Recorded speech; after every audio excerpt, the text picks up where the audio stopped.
Tilang inaadya ng panahon na si Jenny ang unang makatuklas sa pinagagawa ni Dara para sila ay makaganti na rin kay Dara at Megan.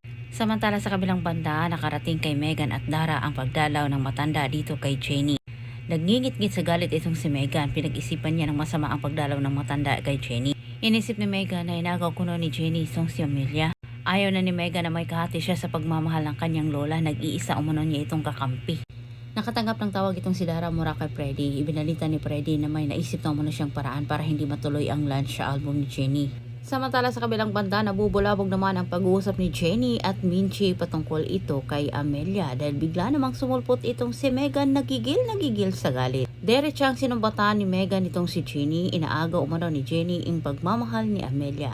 Nasaksihan ni Amelia ang hindi maawat-awat na galit ni Megan dito kay Jenny. At dahil sa walang respetong ginawa ni Megan dito kay Jenny, sinukuan na siya ni Amelia. Bilang kapalit sa ginawang pabor ni Freddy para kay Dara, nagkasundo ang dalawa na sila ay magkikita sa isang hotel na kung saan sa mga oras na yun nagkataon din itong si Jenny ay nasa nasabing hotel para makipag-meeting sa mga ibang producer. Unang nakarating itong si Jenny kay Dara at una din niyang nakita itong si Freddy.